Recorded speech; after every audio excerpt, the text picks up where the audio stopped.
What is going on, everybody? Welcome back to Sideline Summit. I'm Antonio Perez, joined as always by Chris Culture, CB Culture Boy.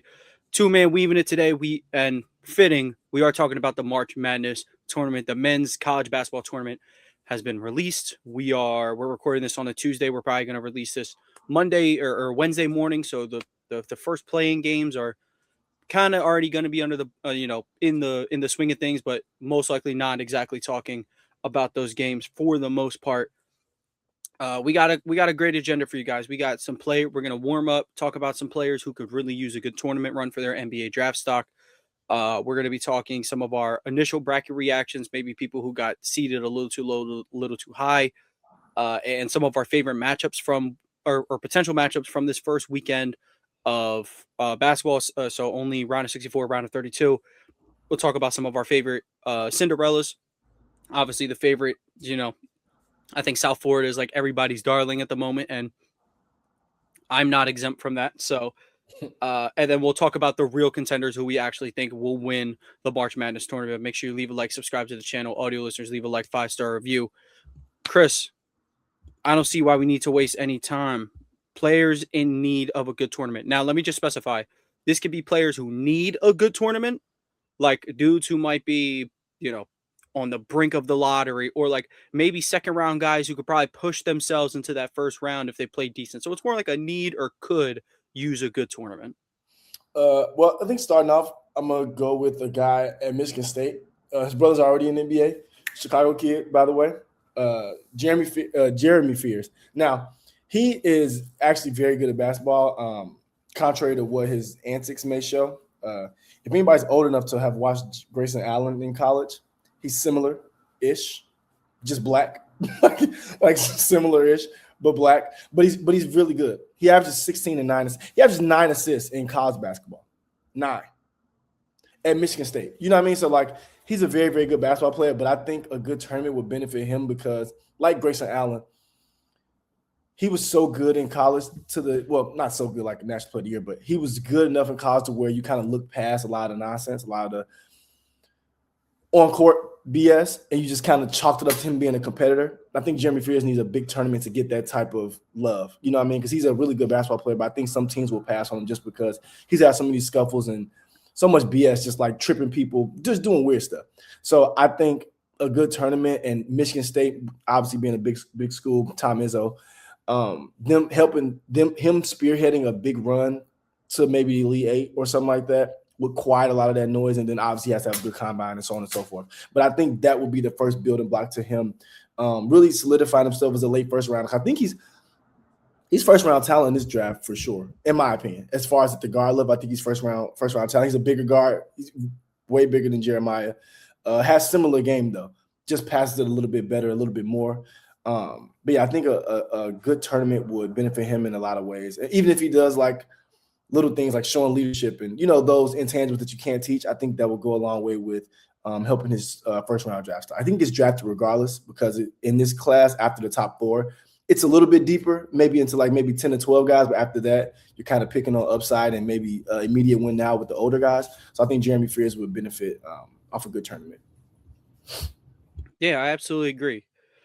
Sadly for Little Fears, what dictates Grayson Allen, competitor, ultimate warrior spirit, and guys like him, Draymond and Lou Dort as dirty players is something that has nothing to do with basketball actually. So, um, but yeah, I agree. I mean, the antics didn't stop several. There are so many players who were absolutely hated in college for antics like that. But if you ball, you ball. NBA teams don't exactly care about that. I'm gonna go to another guard.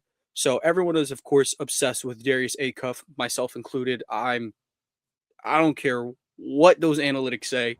That boy's nice. But let's talk about the other guard for Told y'all to Arkansas. buy stock early. I'm happy. Told y'all to buy it early, and it's paying off. Yes, Acuff is. He's going to be primed to have an amazing tournament. But I want to talk about his teammate Malik Thomas. Very good He too. has all the qualities to be a March Madness favorite. He shoots 42% from three, and his role is kind of forever changing, which has led to some inconsistency throughout the tournament and kind of towards the end of the season. But I mean, if he is a strong tournament, you have teams on the back half of the draft, which could be the Pistons. You could have the Mavericks because they have some picks back there. Even the Celtics, if you're looking for a secondary ball handler, guy who can create his own shot, I mean, Malik Thomas is going to be right there. So, and who knows? We've seen players propped up their teammates and they go higher than maybe where they should have been, like Vic with Bilal Coulibaly. But Malik Thomas, I think, look, 2 or 3 games of that just absolutely electric shooting that he brings to the table, it would go even crazier. Not to, I don't think this will happen to Acuff, but let's say Acuff's having a down game and Malik Thomas wins them a game, like let's say wins them a Sweet 16 game, or they when they go to the second round, they most likely play Wisconsin. If he can kind of get them that game, it's going to do wonderful things. Not to the extent of like what CJ McCollum did for Lehigh, but it'll do great things for his draft stock. I think it'll be fun. Also, you talk about what he brings defensively and something that kind of boosts your draft stock automatically. You're a Calipari guard, so He's literally one of the 4 best guards Calipari has had. Like literally. Acuff. Yeah, literally. I mean, Derrick Rose is first, John Wall second, and you have to think college, like not what they panned out to be in the NBA. Yeah. As far as right now, he's better than Maxey. He's better than Booker was in college. He's better than the Harrison twins. He's better than those guys, just in college. Not saying what he's going to pan out to be. In college. He's better. And was still great. And I told people, I can go back to my tweets. I told people he's the best player on this team. He's the top 2 player in this class. People laughed at me because he had a foxhawk haircut. He was coming off the bench. People laughed at me. Now look, the haircut did more damage to his reputation than coming off the bench. But literally. And Daniel Orton started, by the way, but that's another conversation. But I think Acuff's literally a top 4 guard Calipari's had in college because of the way, like, he's not 6'6", like these other bigger guards who kind of take over games, but he still does it. He does it in the mid-range. He does it at the rim. He still gets his teammates involved. Like, he's really, really, really, really good. And I think he's primed for a March Madness run because in March Madness, you really only need one guy. If one guy gets you 35, I mean, this is the older times. If one guy gets you 35, you keep the other team to 60, you win 64-60. Now the game scored a little more. He has Malik Thomas with him in the backcourt, so he can go put up some points. They can be dangerous. I'm not saying they're going to go to the Final Four, but they can win their first 2 games easy. I can see that happening easy. Yeah, they don't even necessarily have the strongest outing to get out of weekend 1. Wisconsin's definitely going to give them a fight, but High Point's going to give them a fight. So it's like, it's they're in a tough portion of the bracket. I'll say that it's not as dominant as like the East region is, but time will tell. Who's another player that you believe might need or could benefit from having a strong tournament? We could probably go like 2 to 3 guys each. All right. Well, it's one I'll do that he's not really well known, but dude, you probably haven't even seen him. I'm going to send you his highlights. He's very small. Let me make sure I'm saying his name correctly because I don't know if it's Dominic or Dominique. Yes, it's Dominique. Dominique Daniels Jr., Cal Baptist. Trust me, I know it's not a power conference. It's not any of that. But brother, when I tell you he can score the ball, he can score. And like I said, in the NCAA tournament, all you need is one guy who can score that's not a big man. Because big men, they can just double team. A guard that can score against pressure, against anything, you have a chance to at least win a game, especially as an underdog. Like you're able, I want to say that 15.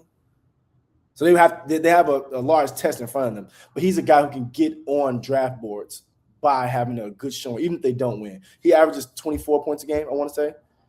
Yeah, he's averages 24 and 3, which from your point guard, you think 3 assists, but when you don't have a team around you that's that good enough to score, you kind of got to go do it. He's had 47-point performance, 41-point performance. He's White Player of the Year, 5th leading scorer, 30 or more points 7 times this season. Bro, he's a baller. He reminds you of Carson Edwards with his size, but he has just as much bounce, but he finishes so much better at the rim. He's a very, very good basketball player, but he's a guy who they haven't had many big-time games as far as against big teams, so it looks like his scoring numbers are kind of faulty because, they're playing only really conference games. Even the out-of-conference games aren't really strong. But he's one of those guys, like, they're not even on Lehigh's level as far as mid-major. You know what I mean? They're lower than that. But he's a guy who can go out there And I would not be surprised in his first weekend if he scores 35 plus points, win or lose. Like he's that type of scorer against anybody. So he's a guy that can get on one of those G League radars, get on a summer league roster and make a team. Like this is that type of tournament for him. And like I said, once you see his highlights, you'll be like, damn, this guy could be top 10. Because, just off highlights, it looks really, really good. And it's flashy. It's amazing. But, the efficiency gods are going to say, well, he shoots this amount percent from 3, he shoots this amount percent from 2. But it's like, bro, when you're the only guy on your team, it's like when you're 8th grade and you're trying to will the team to win. It looks like that. But he's a guy who can go out there if he has a big showing against let me see who Cal Baptist is playing. Make sure. They're playing Houston, no? Oh yeah, well they're probably going to get spanked up, but but I think he can, even against Kingston Flemings, which we know is going to be a top 10 pick in the draft. He can have a good showing against him. And Kingston Fleming plays both sides of the ball. It's going to be interesting to watch how he plays against a team like Houston that guards, that's physical, that's all those things. That's things that people think he should struggle with because he's smaller. But I think if he has a good showing in that game, he can get on draft boards, maybe like as a spark plug, second round, or at least a G League player, a two-way guy. Yeah, so that's something I wanted to preface at the start. If any of us two are the expert, it's you. This is the most I've ever dove into college basketball ever, and I think the work will show as we continue to talk about this. But guys, I'm not gonna lie. No, I haven't watched Cal Baptist this year. I'm not gonna lie to you. No, Idaho plays Houston. Cal Baptist plays. Let me find them. I thought they were a 16 seed. Oh no, they're a 13 seed. They play Kansas. Kansas, some of the players don't even like basketball, so it may have a chance. And St. John's, if St. John's even if they get out of that Northern Iowa matchup, they'll be tough. They'll be tough to deal with. They'll be tough. I don't know. Time will tell. Maybe they sneak over into the Sweet 16. We'll see. But yeah, actually, I love that pick. I'm going to talk about a guy I was kind of talking about before the show, Bennett Sturtz, senior guard out of Iowa. So he is a bit of an older NBA prospect, but the plus about being one of these older guys is ready to play now. You look at a Jaime Jaquez who stepped into a role with the Heat, and he was kind of just good automatically. But he has, I think, every bit of the secondary playmaking chops and shooting ability to be like a rookie scale contract on a super competitive team to help build a roster. You kind of don't have to go get a guy we talk about all the time, Bruce Brown. You don't have to go get him on an actual contract. Not saying he's on one now, but you don't have to go chase one of those role players for a real deal. You can just draft one of those guys. So he's been, I think, as solid as any guard in the Big Ten this year. And I think he's a real chance to play. If I think they'll beat Clemson, I think he is a real shot of playing spoiler to Florida. I do have Iowa going to the Sweet 16. Florida ended their season ugly at the end of that tournament. And I think the flaws were exposed. And I think Bennett Sturtz is a guy who can potentially find the mismatches on that defense, while rare. I think he'll have the ability to take advantage of those. And I look, just 2 good games of shooting, and you're looking at teams in the second round, maybe teams in the late first round. Again, all these guards who can create and shoot, the Pistons are going to be looking at them. The Mavericks are going to be looking at them. Even teams like Boston always looking for shooters. So yeah, I have Bennett Sturtz as one of my other guys who could definitely benefit from a good tournament. Yeah, and Bennett Sturtz has been a good college player for a while. He reminds me of a Villanova guard, just steady, very steady. Not going to turn it over. He's reliable. You know what? This is going to be funny. I wish Danny was here to hear my comparison. He probably would like it. He's like Alec Burleson. He's never going to hit 30 home runs, but he's good for 20 and good for solid defense. He's just reliable. That's what Bennett Sturtz has been in college. So I like that a lot. I think I like the Jaquez comparison. Different style of game, but he can come in and contribute to a good team right now, like today. He can go in and contribute to Spurs. Like Christian Brown. Brown. Winner through and through, just from doing his job. Yes. He's very steady, very steady. So I think the other guy that I'll say, I was in between picking a couple of these players just because I feel like they have a lot to prove. But I'll pick a team that had a huge loss, dude. It sucks. JT Toppin was injured for Texas Tech, right? He could have probably went top 15 in the draft last year. Now he's probably going to fall towards ACL. Trust me, I know what that feels like now. Awful. But Texas Tech has a scorer in Christian Anderson. Christian Anderson benefited off a lot of good looks because they had JT Toppin. They can throw it inside, play inside out, get a lot of open looks.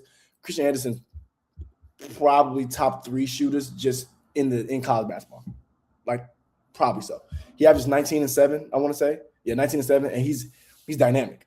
Very, very dynamic. And like we talked about, guys who can play themselves into that late first round, he's that type of guy because, again, like Ben Sturridge, he can come in and contribute now because of what his skill set is. He can shoot. He can handle pressure.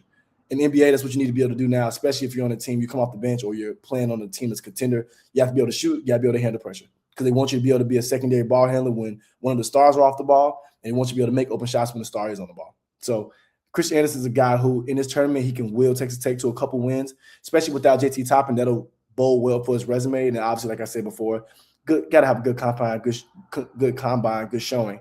But Christian Anderson is a guy who, if he can make it to the combine with like a little bit of stock rising, he's a guy that can easily float into that late first round, in my opinion, because of his skill set. He can shoot it from deep. Like, he's always shooting way behind the college line. Like, it's damn near never there. Like, it's never at the college line. Like, it's always, and it's catch and shoot off the dribble. It's a couple things he can do, but I think a big tournament for him really bodes well because of the loss of JT Toppin. And JT Toppin was a top 10 pick all year. Like, they were saying he was top 10 pick. He was the guy who was pushing Nate Ament out early on before he got injured. So big tournament for Christian Anderson can bode well for his next level.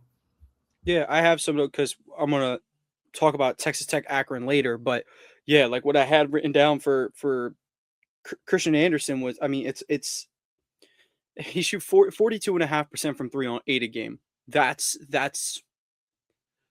Con Knippel, that's Donovan Mitchell, that's Steph Curry level of stuff, and he does it in every way, like you said, dribble, handoff, catch and shoot.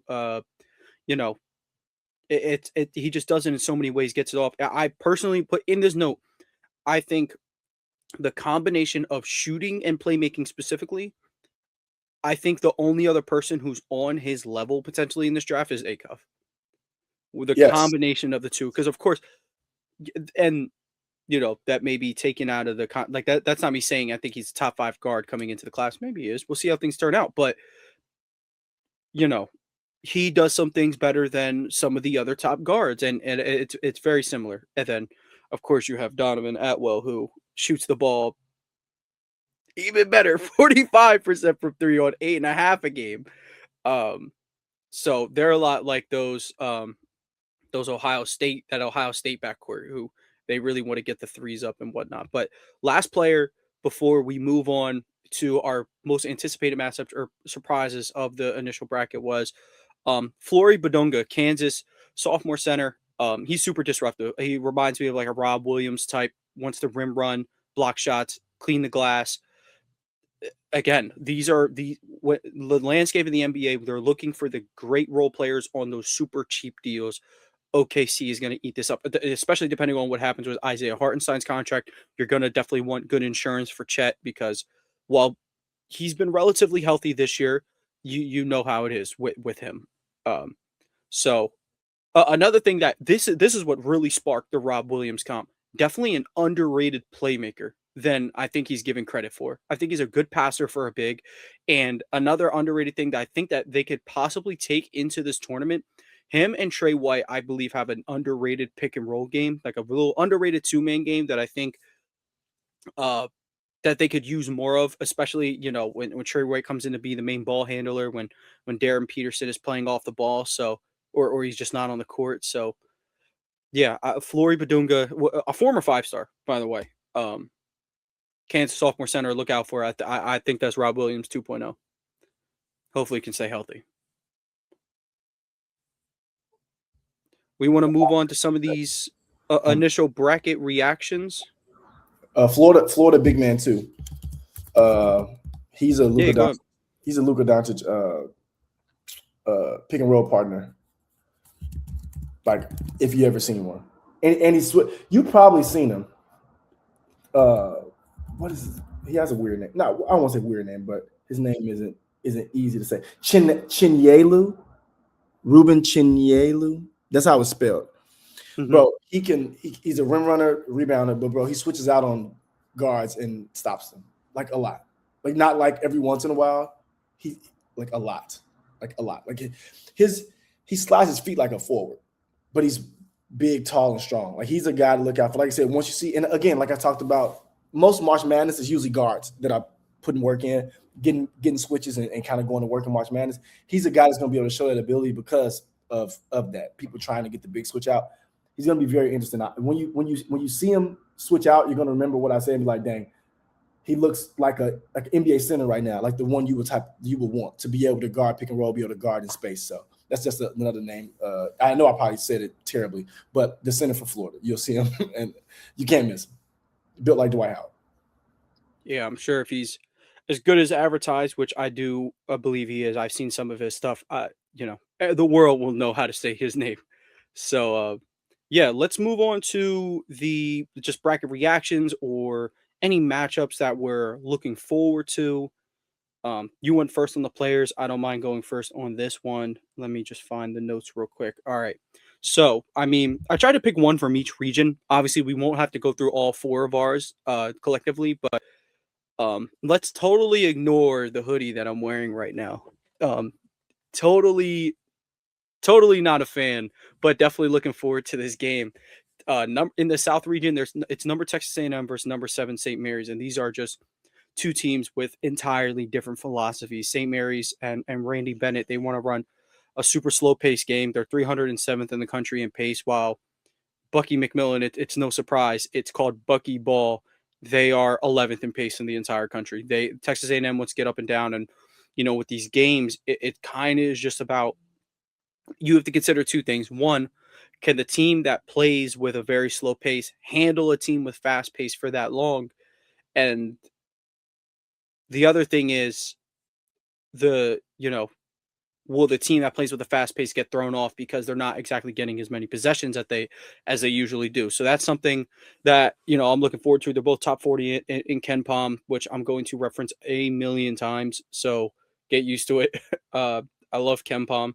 Uh, so for St. Mary's, they have a forward duo, or I guess a big man duo, I guess is kind of the way to do it. Paulius Morauskas and sophomore Andrew McKeever, hope I'm saying their names correctly, they need to make an emphasis to keep Rashawn Agee off the boards. Rashawn Agee will eat them alive if they do not keep him off the glass. He is a Actual a man. freak. He is a freak. Absolutely ridiculous. He's going to be in a very vital, like, you remember when Texas A&M beat UNC a couple years ago? Mm-hmm. Rob Williams took over the game. Rashawn Agee has the potential to take over this game in that manner. And then, of course, you have Rylan Griffin, who, it doesn't, like we were talking about all those guards who are shooting 8 threes a game. He doesn't shoot 8 threes a game, but he shoots 41% on them. And if they can truly dictate the pace of this game and he can maybe get up 8, 9 threes, again, there's so many guys who have the chance to be like March Madness favorites.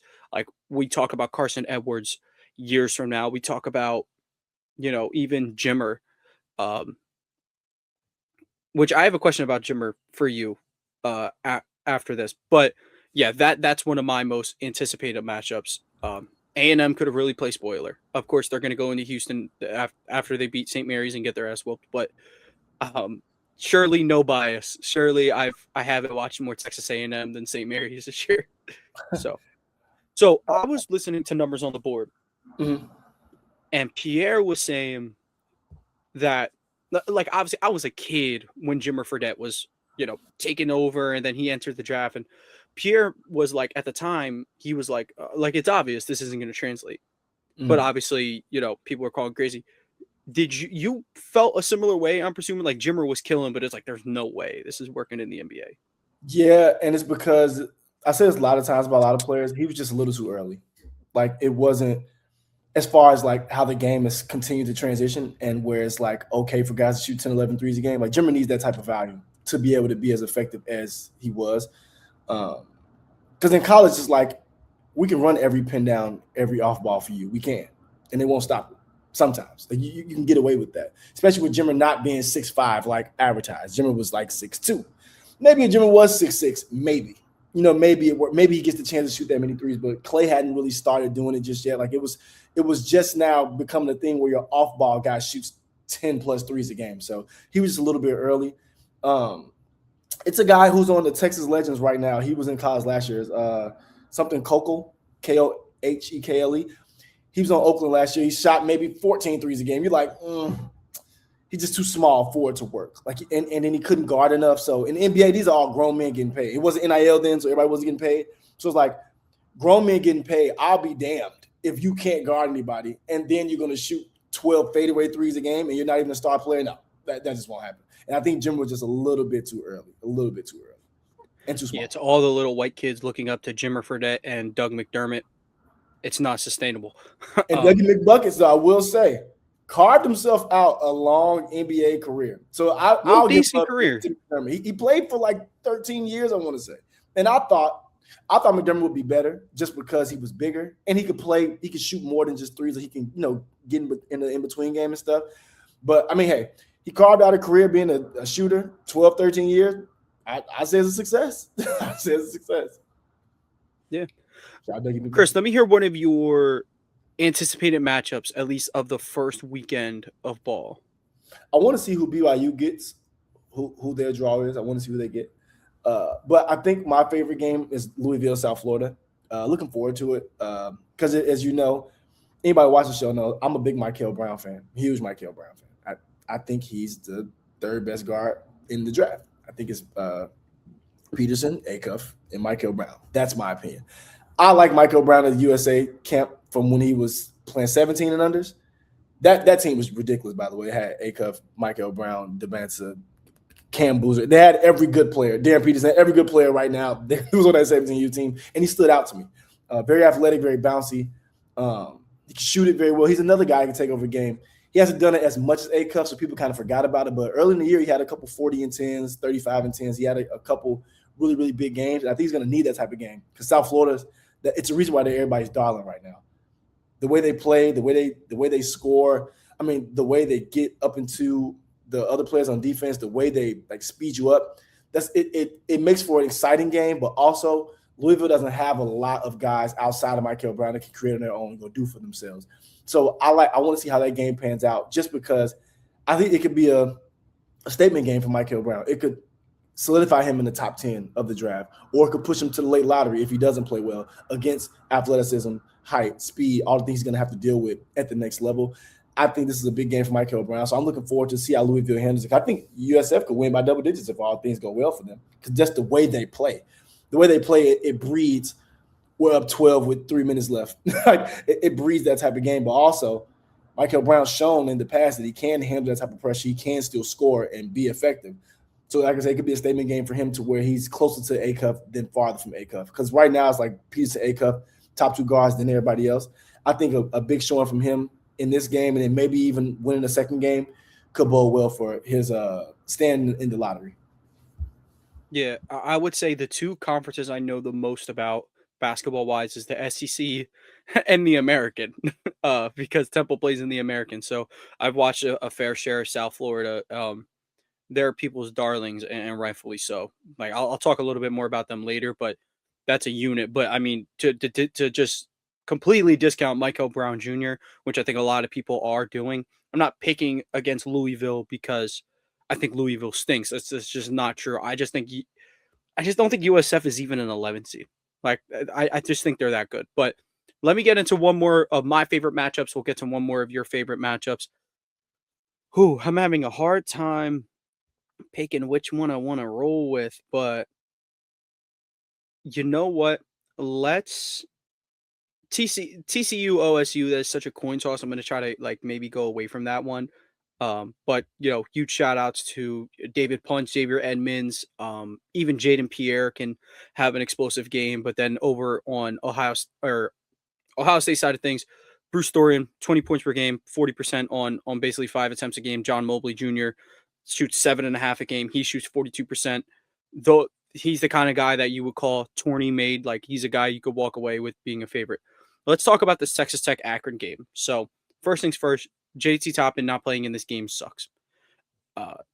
JT Toppin was healthy. They're probably not even a 5 seed. They're probably higher. He's absolutely one of the better players in the country.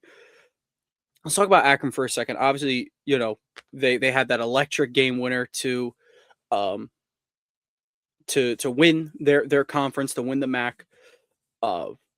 Senior guard Tavari Johnson, 20-point per game scores, 6 threes a game. Again, I have notes, a tourney-made guy. Like, he can ruin somebody's bracket. He can really ruin somebody's bracket. And then you have Sean Muscat, a bit less prone to going nuclear, from 3. But he had sparks. He had, Kent State, there are 2 games on the schedule where they played Kent State. Kent State does not like this dude.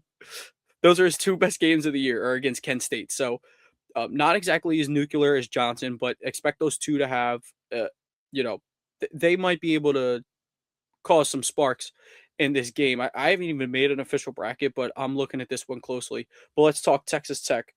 No JT Toppin, Amani Lyles for Akron could have a chance to clean up on the boards. But let's talk about what Texas Tech actually has. Like we said earlier, they have Christian Anderson, who's 19 points per game, 8 attempts or 8 attempts from 3. So he's going to let it fly from deep, and he's doing it efficiently. Obviously, you have Donovan Atwell, who's his running mate, 45% from 3 on 8.5 a game. Both of these guys are just completely liable to go off in this early weekend, and maybe they'll even need it right away against Akron because of their guards that they have putting out the shots that they have going up. But I of course, Akron or Texas, I think of all the 5-12 matchups, maybe this isn't the one I'd pick for the 12 to upset, but I think it's solely interesting because JT Toppin is not in this game. If he's in this game, this is a complete wash, but this is a good guard matchup. You're going to find so many good guard matchups in this first weekend of play. I truly believe that. So yeah, Texas Tech, Akron, I'm excited for this one. Yeah, I'm excited to see how Texas Tech looks in a big time game. Like I said, I'm a big fan of Anderson. I hope he does make the NBA. He's my type of player, very good scorer. So I want to see if he can will the team to win. He's going to need to. In my opinion, I think that's what he's going to need to do. I think my other one, I really want to say BYU and who they play because BYU kind of scares me. Obviously, AJ DeBance is the best player in the draft, in my opinion. Been saying it since I knew he would be a freshman this year and leaving. I knew that, but. You'd be mad at me if I have what if I walk away in this tournament and I say Cam Boozer's won? Am I psycho? I mean, yes. Depends how the tournament goes. Depending on how the tournament goes. This is my only thing about Cam. I think Cam's a top 3 player in the draft. I think he's just because the NBA is so predicated on athleticism, and he's not 7 foot like Joker. If he was 7 foot like Joker, it wouldn't matter. The thing about Paolo, people joke and laugh, say, "Oh, he moves slow." Paolo's very athletic, very. His second jump's really good. I think Cam Boozer's probably more skilled at the college level than Paolo was at the college level for sure. Without a shadow of doubt, he shoots it better than people give him credit for. I think that will help as well. Shoots it from 3 better than he gets credit for. I'm a Duke guy, so I want him to be. If it goes AJ Cam, I'm excited. I don't even like Dan Peterson like that. Honestly, I think he's a great scorer, but I'm not on the hype train like everybody else. But I think it's hard to convince me anybody over AJ. I ain't gonna lie. Only because no. I'm see T-Mac, dude. 80 of those 3. I see Tracy McGrady. And Tracy McGrady in today's NBA is average. Obviously, AJ DeBance won't come in averaging 30. Tracy McGrady in this NBA today, where you can't touch him as much, and he can get to spaces without seeing a crowd a lot of times, averaging 35 points a game. Now, what if Boozer is just like Husky Grant Hill? I'm interested. Or if he's more polished Paolo, because Paolo's still in a down year. He's 22, 8, and 5, I want to say, or maybe 23, 8, and 5. Shout out Paolo. He's been really good recently, and he opened up about his early season struggles where he truly admitted to himself he wasn't playing well. He was playing ass, and he said it. Yeah. Or what if he's a less athletic Jabari Parker? That will interest me so much because I think Jabari Parker clips came across my timeline the other day. I think I retweeted it. It's probably me. It was, or it might have been on TikTok. It was some of his Duke stuff. It's glorious. And somebody in the comments was like, "Dude, I could never be a GM." I was like, "Look, you wouldn't have been wrong, right. You would need to find some Boswellian, Turkish knee replacement when you draft him." So I say this all the time, bro. Jabari walked so JT Paolo, and that type of player can run. Because I don't think any of them got the bounce he had. no, and that's what I'm saying. But the way he Different. got, the way he played though, like the contested twos, shooting open threes, being able to take his man 1-on-1, whether it's a guard or a big, bro, he opened up that game to where it's like, all right, maybe I will let Jalen Johnson play point forward for me and just watch what he does and figure it out after that. Like, not saying Jabari was that, but if Jabari stay healthy, him and Giannis together, all I'm saying is it hell to pay. But I'll get to my I know team. Chris Middleton. Dog. Chris Middleton probably does not have a career with the Milwaukee Bucks. Nope. If Jabari Parker just stays healthy. That's crazy to think about. Think about it, dude. Jabari and Giannis together. They had John Henson. Obviously, John Henson's not great, but 7-footer who can block shots next to Giannis and Barry, who's 6'9", and then Giannis is 7'2". It's so much length and strength and height and athleticism and blah blah. But I will say this. So I think my game I'm looking forward to is the BYU game, no matter who they get. Just because I'm very, very high on AJ. But also, I think one thing he can do better, and obviously it comes with playing with better players or playing with players you trust more, is putting his team in position to score, even if it's not him actually passing the ball. Because I think a lot of times people take playmaking as only passing. It's not. Sometimes playmaking is getting the ball in your spot, seeing where the double teams coming, getting the hockey assist off it, making the first pass so the next guy can make the next pass. And I think that's one thing AJ can grow in his game. Because a lot of times he'll just shoot over guys. Because he's 6'9.5" and he elevates really high on his jump shot. He's not getting contested anyway, so it's not a bad shot. But in a tournament, you got to get good shots, especially when you're the guy and they're going to be sending two at you the whole game. I think him being able to show his maturity in that 11-6 matchup is going to be important, because if he doesn't, I can see them losing. Because, like I said, like I talked about earlier, one player can win you games, but also one player trying to win you games can lose you games in the tournament. We've watched 6 for 24s in the tournament from a team's best player and end up losing, or you see some games where he's 10 for 25 and it's a close game at the end. It comes down to a last second shot, and if it comes down to a last second shot, the lower seed's going to make it. This is how the magnets in the rim work. So I would never want to get down to that spot, but I think that's going to be important to me, because with AJ seeing multiple bodies, him making the correct decision, even if it doesn't result in an assist, him hitting the offensive glass, which he does really well, but him being consistent in that, I think that's going to be what I'm looking forward to. So I know I talked about a player a lot, which is because I don't know who the 11 matchup is yet, but I think 11-6 is always dangerous. I think my two that I was looking forward to were both 11-6, because that's more closer in talent usually than any other ones, I would say, outside of 8-9s, obviously. But I think the 11-6 is where it can get tricky. Yeah. You got to have an 11-6 in your diet. You had to have it in your March Madness diet. So let's talk about some of those spoilers, though. Favorite Cinderellas. How much do we want to do? Like 2 each, maybe even 1 each, if we got like one real favorite. Yeah, that's cool. I think 2 is cool. Yeah, floor is yours. I'll let you have the first stab at it. First Cinderella. Well, it's VCU, a team that's been a Cinderella before. They're 16-1 in their last 17. A lot of teams in March, the hottest team is the most dangerous team. Now, they don't necessarily have any standout draft prospects right now. They have guys who can maybe, sneak into the second round. But sometimes that's even more dangerous than having a one prospect, because then there's no egos. There's no, I got to get mine off, so I'm trying to make the league. It's, we're literally trying to win a national championship. And those type of – because the national championship will carry more weight than being drafted second round, playing in G League, going overseas. It'll carry more weight to them as a team, as a program. It'll help with recruiting. And a lot of times these type of teams are all in for that. VCU is my biggest Cinderella because, again, they're not new to being a Cinderella. They have a team that's built for Cinderella. For Cinderella run, as far as being solid at every space, guards, forwards, bigs. Now, I think I would say I'll probably give the edge to the guards on the team, but every piece is solid, and they have good coaching. Solid team, good coaching makes for a random Sweet 16 run. It just makes for one. So I can see VCU being that type of team. Again, like I said, being able to have the pedigree of doing so, knowing how to go win big games. And again, it's 11 seed. 11-6 is usually closer in talent than people think. Why not? And let me see who they're playing so I can get it correct. Are they playing? Are they playing UNC? Yeah, they're playing. Yes, North Carolina. And obviously, I'm a Duke fan, so FUNC, obviously. So this isn't just that. This isn't just me hating on UNC, hoping they lose. And Caleb Wilson being out doesn't help their case at all. That doesn't help at all. Because That is Caleb very much one of the Wilson is the 5 guy best you players need. of the draft. He's the guy you need in this type of matchup where the team is going to be physical, athletic, and play the game very strong. They don't want the game to be in the 90s like a lot of college teams now. They want it to be in the 70s, 80s. They want it to be a little slower. They can play fast pitch, but they want it to be a little slower. I think they're primed for North Carolina upset, and then that can prepare you to a Sweet 16 run if all things go well. So I say VCU is my team I'm looking forward to for Cinderella. Yeah, I'm not mad at that. Mo Ali Cox, VCU basketball legend. People yearn for the power forward turn tight end. Mo Ali Cox, one of the last of a dying breed.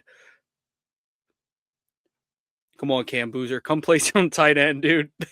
I'm gonna talk about my favorites, my Cinderella favorites, not favorites, Cinderella favorites. As I was saying earlier, watched a lot of South Florida, or a good, I would say a good portion of South Florida this year, being so tapped into the America because of Temple. Um, this is the obvious one. Everybody is loving this matchup of South Florida potentially beating Louisville. But to the people who may not be tapped in with, college basketball, not saying, again, I'm not here to sound pretentious. I'm no expert, but I'm going to tell you what I know, so at least we know what we're talking about when we're talking about this potential spoiler. Let's talk about their top 3 players. It's going to be senior forward Isaiah Nelson, who is a very strong, like, I think he can mess around, get drafted with a good season, or find himself on a summer league team. He's really good and can erupt for a 25, like a dominant 25 and 10 kind of game. And he's an elite defender. He's going to deter stuff from the rim. So absolutely look forward to him. There's Joseph Pinion, who shoots 38% from 3 on 8.5 attempts a game. 38% from 3, 8.5 attempts a game. He's another piece with just electric shooting prowess, another guard in this tournament that's going to have electric shooting prowess. He's had 20 plus back-to-back games against Charlotte to relatively end the season. They had one more game before that, obviously, but he's incredible. He's one of those guys who can light up a madness tournament. But my favorite player on this team all year, no questions asked, has been Wes Enos. Wes Enos is a junior guard. Get familiar if you haven't. 17 points per game on 9.5 threes per game. Shaky consistency. Shoots 36.5 from the 3-point line. But look at these games that he's had this year. Memphis, he's gave him 29. Tulsa, he's gave him 32 on 10 made, 36 to UAB. That it's pretty much, he dominated conference play. Anybody can get it. Definitely the most fun team to watch in the American this year. Like, I think by far. So they are 6th in pace. They are nearly Alabama level of pushing pace. If they can just get out ahead of Louisville, make Louisville have to adapt to their style of game, which they haven't exactly had Michael Brown Jr. all year. Not exactly saying there will be a meshing period, but if they can catch a unit that's trying to catch their guy up the pace off guard, dude, this could be fun. This team is like baby Alabama. I think that's like the best way to put it. They're mid-major Alabama. That's very good comp too.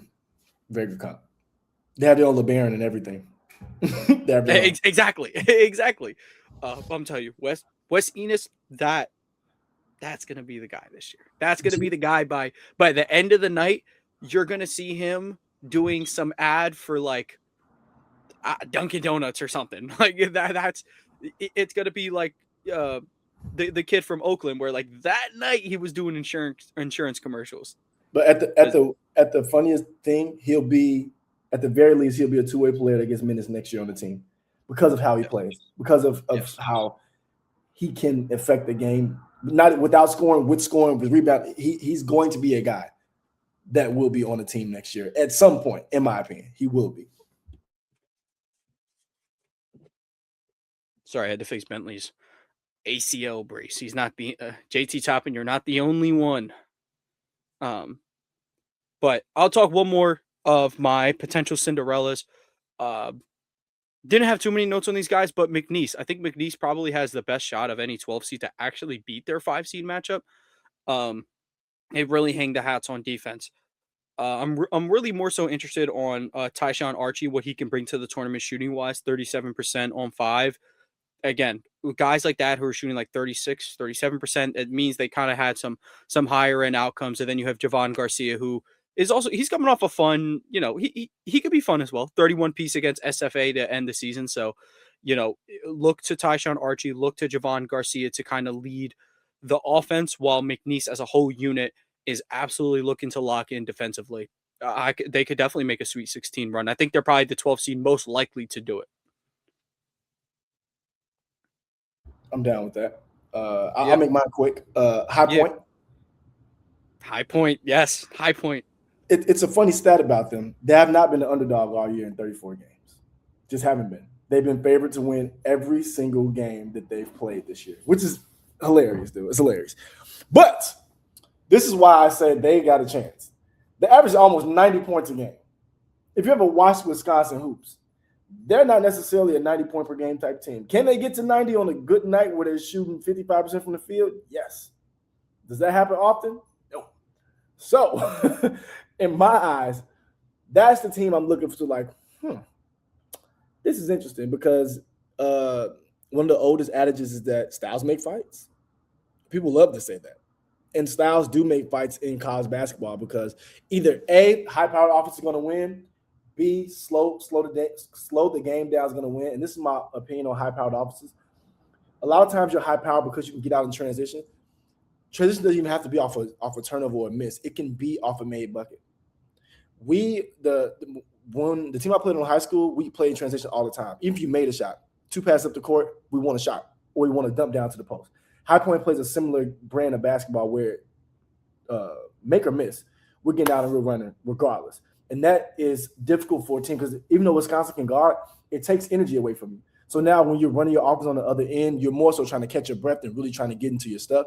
And I think that's going to be the style that makes fights type of thing for me. Because even if we make you play fast, even if we're not making our shots, we shoot 35% from the field, cool. You're not used to playing that type of basketball because A, you're playing the Big Ten, where a lot of teams don't play up and down like that. And B, now you're trying to catch your breath, trying to play defense on us. Now you're coming down. Maybe you're not as efficient on offense as you want to be. So now the game's closer. And I always say when it comes to big-time shots, it seems like the Cinderella team or the underdog team, the one who makes the most of them. I can see High Point being that type of team that can really upset Wisconsin. I'm looking forward to that game. Yeah, when we were talking about that Arkansas, Wisconsin potentially meeting in the second round, it's like, well, they got to get there first. They got to get there first. And High Point is definitely standing in the way of Wisconsin. And it's also funny you said, like, even on made baskets, you want to get out in transition. Y'all ever see how fast somebody inbound the ball once they gets dunked on? That's real transition offense right there. Ball teleports to half court. They're trying to make you forget about it. So let's talk about these contenders, man. The real top dogs, the ones that they'll end up in the Final Four and everyone will cry chalk madness and whatnot as if I think people were here's some of the things about some of the recent Final Four appearances. FAU was a 9 seed. They should have been like a 5 seed. They shouldn't even have been that low. One of the most stacked American teams, mid-major teams I've seen in recent memory. You have look, I think like the last real authentic Cinderella, Loyola. Loyola was crazy. I got nothing for that. But let's talk about our real contenders.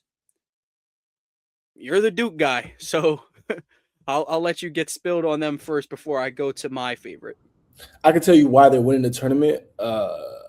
Simple. They do employ Cam Boozer. Pretty simple. And I think employ Cam Boozer in the college tournament will help your chances. And they have an elite scorer who the country doesn't know is elite because he's playing on Duke and obviously overshadow. Isaiah Evans, elite scorer of the basketball. Elite. Caden Boozer has been stealing minutes from a really good point guard on the team, but the Foster's hurt right now. Caden Boozer's okay. He is okay. He is the Bryce to Bronny James. He's riding off Big Bro's coattails, but we'll take it because we take nepotism. We take brothertism too. Whatever we need to do, we'll take it. And I think Duke is just well-rounded as a team. They have everything. And again, I know I talked about guards, but having a big man you can dump the ball into, or you can play out of the post and mid post is way more dangerous in college basketball than I think people understand, especially when it's your best player. Like just having a guy who can screen and pass from the mid post is one thing. Having a guy who can do that and go score and go shoot the three, put the ball on the floor, 2 or 3 dribbles, be able to get to his spot and score as well. I think that's very important. And I think Cam Boozer rebounds the ball very, very well. And I think rebounding in the NCAA tournament is so important because it's going to be games where it comes out, you come out and you're not going to be on point. So offensive rebound is huge. Being able to get those putbacks, being able to get fouls on putbacks, get to the line so you can have those little quick 5 to 10 second huddles at the free throw line where you kind of catch your breath, catch what you want to do, be able to kind of gather yourself. I think those are so important, like the little intangible things Cam Boozer has on level 100. And I think, like I said, Isaiah Evans, Caden Boozer, Foster, they have Dominic Sarr. And I think Dominic Sarr, he's going to be playing the tournament. He's been hurt for a little minute. But they just have every piece of a national championship team, you could say. And I think John Shire, not Chicago kid, but Illinois kid, Glenbrook North, great coach, great college player himself. He's been in deep championship runs as an assistant coach, as a coach, and as a player, so he knows what it takes to get to those points. I know y'all probably seen some of his speeches go viral at halftime. He knows how to motivate a team. He knows how to tell them, like, hey, we know Cam's here for 1 year. Let's send him out with a bang. Some of our seniors that don't play as much, let's send them out with a bang. He knows how to give those speeches. On top of great coaching, great players, and just a good team, I think Duke's they're my favorite to win it. I think they just check every box for me outside of being a Duke fan. Yeah, I think when you're talking from a team standpoint, they're really hard to argue against. The only spot I put for them was their region is hell. Their region is so unbelievably hard. However, if they do escape that gauntlet, whoever is waiting for them on the other side, they have no chance.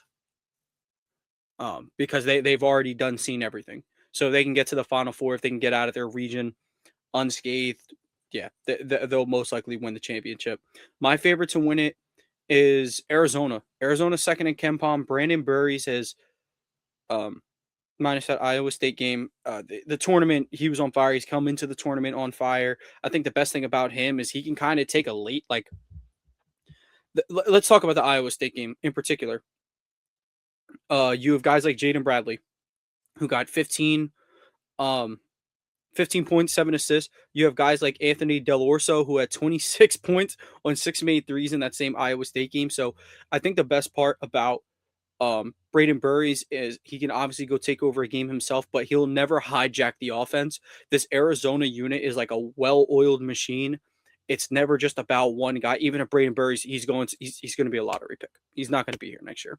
But that doesn't matter to them. Like similar to Cam Boozer, he's willing to, yes, I know my NBA stock is on the line, but the winning will do the best part of it. And I think that Arizona, they were the consensus number 1. They're second in KenPom, so they're rated at least the second best team in the country.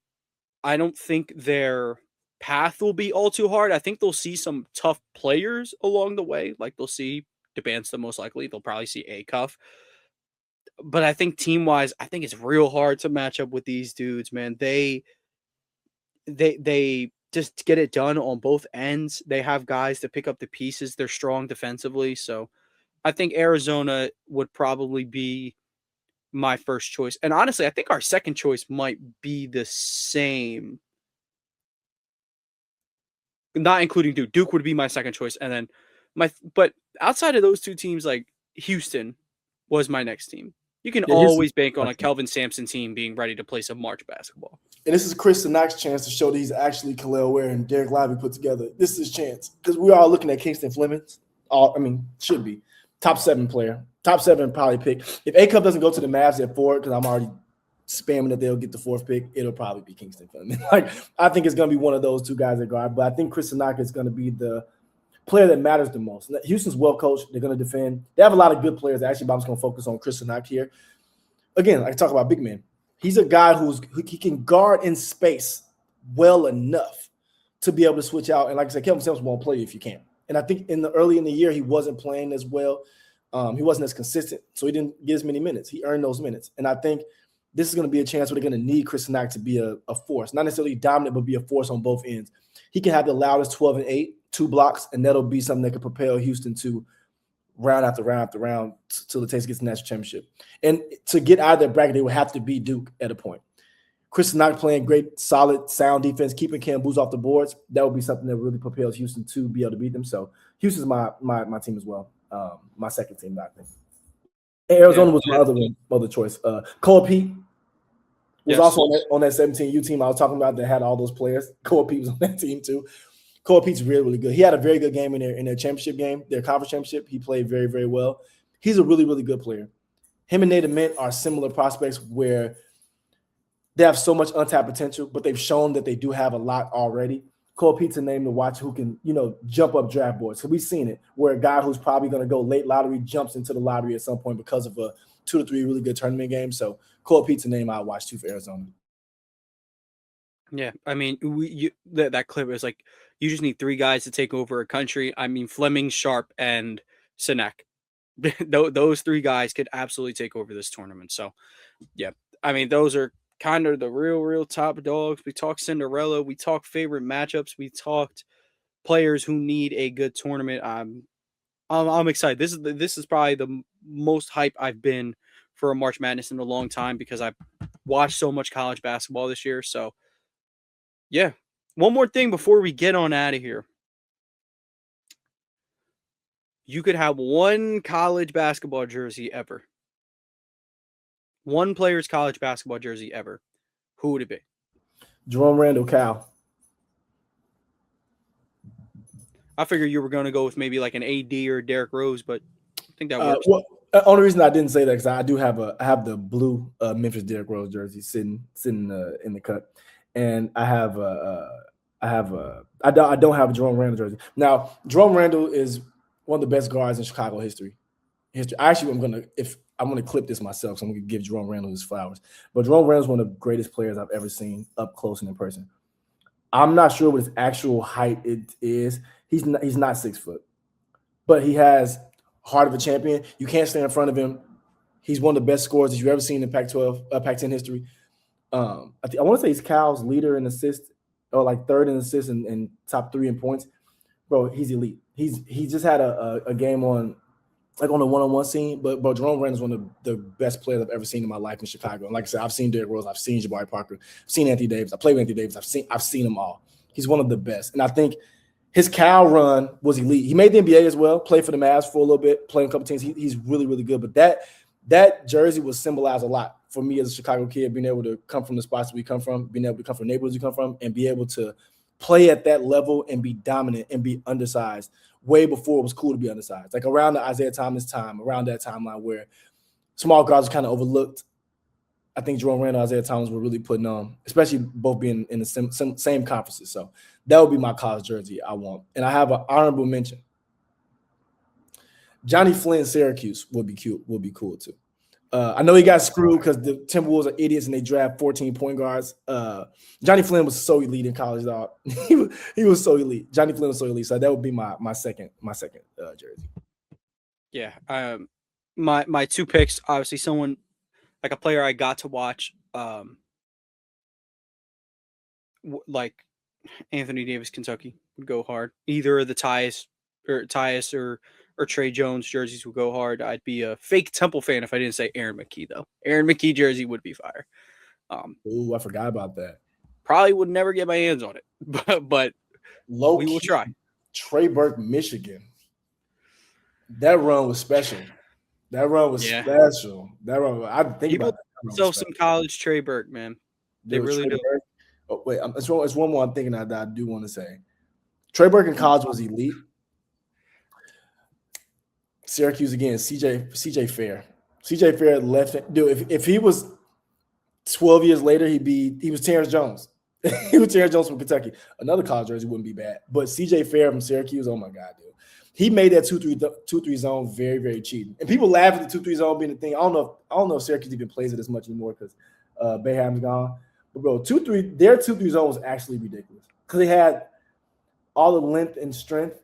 And then they would play it where they put one guard at the top sometimes and a forward at the top, and then a guard on the bottom right, and then 2 bigs on the left. So it was a different look. So I think that was, man, college basketball used to be really dope. I mean, still cool now, but yeah, those were somethings. But hopefully we helped you guys be able to fill out your bracket or maybe make some picks a little bit more not so ill-advised. But again, not an expert. Chris says though, so whatever he says, it is gospel. Do listen. So from AP New Freezer, coached by Migos. Thank you guys so much for tuning in. We'll catch you guys next week. Go fill out those brackets.